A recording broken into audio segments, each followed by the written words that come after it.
Disney? Mystery, signs, symbols, numbers, things that flash before your face, and you have no idea why they're there. Why is that there? Well, subliminally, you don't. A lot of times things come at you. You're not even recognizing what's going on there. You just have no clue what you're being flashed and shown. You don't know what you're being shown. It's not seen by your eye. You're not paying attention to it. It's there, but you're not paying attention to it. By the way, so let's get into Disney then. Let's do some looking into Disney and see.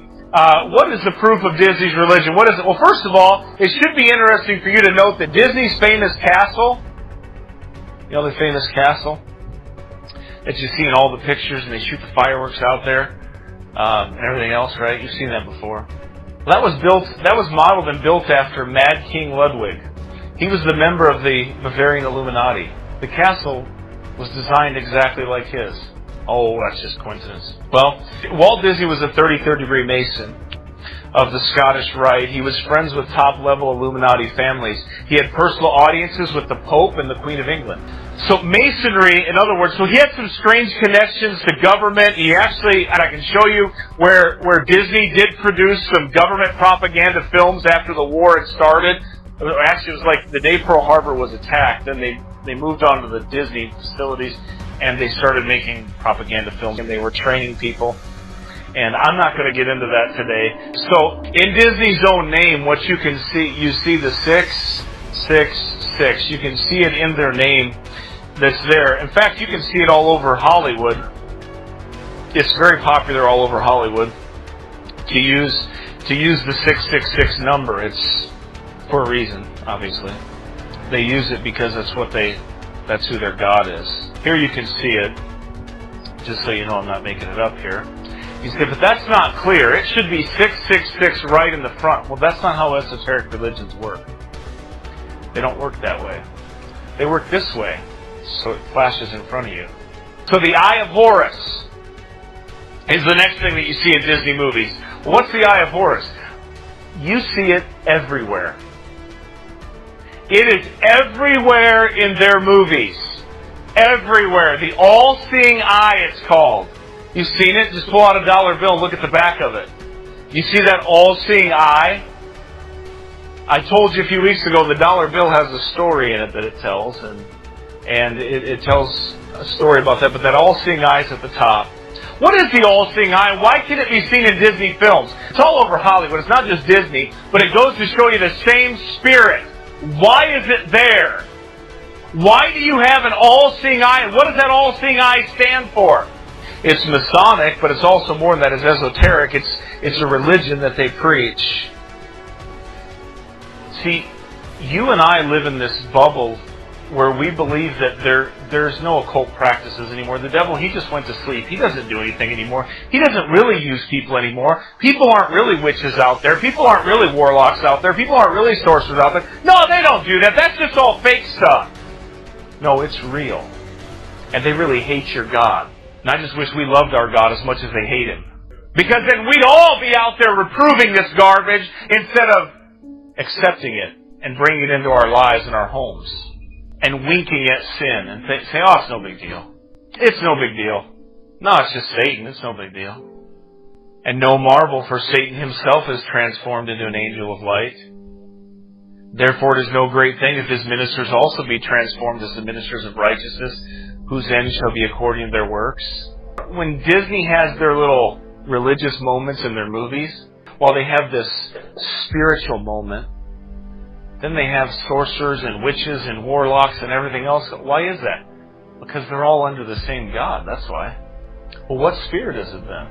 It's the spirit of the God of this world. So it's a mystery religion that is shrouded with signs and symbols and numbers.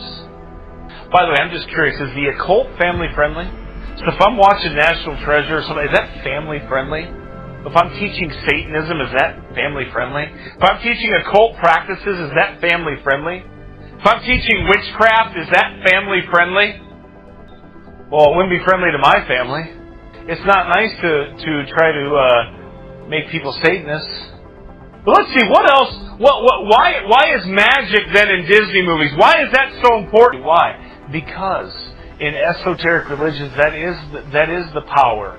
It's satanic. That's the light. That's what they do. And that's what Disney does in their films. Their films are all about sorcery and magic. They're all about numbers and signs and symbols. That's what they're preaching. That's the religion of Disney. That's what they do. Fantasia was a movie that was full of magic and alchemy. Full of it everywhere. Occultic signs and everything. Nudity and everything else.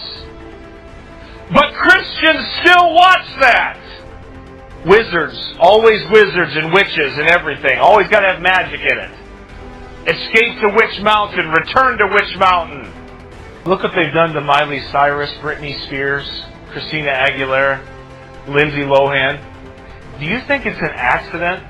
Do you think it's an accident that these young ladies were taken from these sweet little innocent girls that did a little movie here, and they're under contract with Disney, and they grow up and they turn in to some of the most outlandish, crazy, psychotic, whorish women you will ever see in your life?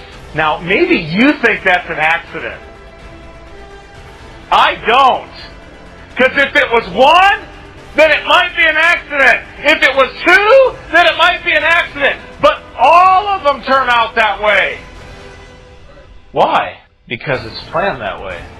Do you think it's a mistake that this little Hannah Montana girl that used to do these little movies and do all these other things, that this week she comes out and does a completely wicked, satanic, defiling dance that you can't even explain or talk about? It's so perverted. Do you think that's an accident? If you look at the lyrics of what was said in the song, it was about being a good girl. What she was saying there was, and by the way, that whole thing was Masonic. All of those ceremonies are Masonic. All those things they do at the Super Bowl, all of those things. The headgear that Madonna had on when she came out there and did all that stuff is devilish and satanic. It's all meant to do that. Madonna is a Kabbalist. That's what she is. She openly admits that. Britney Spears is. They all are. Why are they all like that? Because it comes from the same strand. Do you think that video was, nobody planned it. That's just what happened. No, they planned it. They planned it all with her. Why? Because she was saying, hey girls, guess what? I'm 18 and I'm not Hannah Montana anymore. I'm a raven whore now. By the way, that's a biblical term. You can get as mad as you want to about it, but it's in the Bible. It's a biblical term. And that's exactly what they turned her into. And her own father did it to her and allowed it to happen to her. All for money. You think it's a mistake? Look at all those girls. Britney Spears, why do they all shave their head? Because it's ceremonial. It's rebellion to their controller, their handlers, of what they've been taught. See, I don't believe any of that stuff. Well, you don't have to believe it. But it's there, and it's real, and it's right in front of your face. And here's a young little girl that was raised up, that her father prostituted her out to Hollywood and to Disney. And look what Disney does to little girls when they get a hold of them. Look what they did. Look at their movies, what their movies are about. All about little girls that dress, little princesses that dress, and they have these perfect bodies and these perfect shapes and these perfect gowns and these revealing clothes on. And they're always running away with some man or always doing something. You think that's an accident? You don't think that's on purpose? You don't think their message to teach to your girls is to go out, run away, and live your life the way you want to? Oh, just shut up, preacher. Quit talking about this stuff. It don't matter. Nobody really follows that. Yes, they do. Look at it. You ever seen in Christian churches where these girls just take off and either elope or run around and shack up with somebody and take off and they're just gone? All the time they're just gone. Where they at? Oh, they left. They took off. Just took off. Why? I don't know. When they were a little girl, Peter Pan flew into Wendy's window. Said, hey, let's get out of here. Let's go to Never Never Land. Oh, come on. That's just a cartoon. I know. Lots of people... Yeah, see, you don't understand. Let me explain something to you. When you're tripping on acid and you're doing drugs, let me give you a reality, okay, here, where you think the world is just this little sheltered, kind place, and it's all bunny rabbits and little puppies. But it's not, friend. It's not like that. They hate you, they hate your God, and they hate what He stands for. And they mock Him daily, hourly. That television is running all day long to mock your God. That's what it's doing. See, I didn't grow up in a Christian home. So I know the dangers are out there. What I wonder is, why are God's people running towards that hell that I ran away from? Why do they want it? Why do they desire it? Why do people who are saved by the grace of God desire the wickedness of this world? Why? Why do you that call yourself a born-again believer, why do you and I get angry when somebody preaches the truth to us? Why can't we just accept it and say, God, you're right, your word's right, I don't want anything to do with them occulted people. They're advertising their occult, they're laughing at God, they're laughing because all the Christians support them. The Southern Baptist Convention, they had a block on Disney back in the 90s for like a year or something like that because Disney had a gay day, and then they dropped it. Okay, we'll drop it. What'd you drop it for? And by the way, is gay day the only reason why you should block Disney? I mean, do you see how shallow our faith is today? How shallow our understanding of truth is today, that there's magic and occultism and everything else involved with that, with Walt Disney. And somebody will say, well, I'm just going to boycott him for Gay Day. Really? I mean, there's like 150 other reasons to do it. But you're going to tell me, oh, well, one reason, that's, because of that. Really? Do you really think homosexuality was the problem? No, the problem was back in the 50s and the 60s, and back in that time when the rise of the occult in the movie, nobody said anything. Most people just shut up and didn't say anything. And it grew and it festered and it grew and it grew. And then it grows in the heart of your children. And they get mad because you let them watch it for so long, and then you say, no, this is wicked and wrong. And then a seed of rebellion grows in that, and they get angry with it. Why? It's not that bad. It is that bad and then some. It is rebellion to God and then some. That's exactly what it is. It's rebellion. Rebellion is as the sin of witchcraft. But that's Walt Disney's religion. That's what he believes.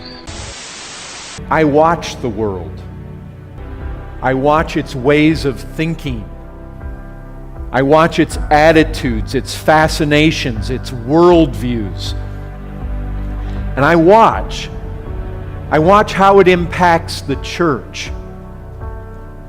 As a pastor, I'm constantly aware and concerned that we maintain a healthy relationship with the world. If we're a church that is carrying out the mandate of the risen Christ to go to the nations, to touch this world with the gospel,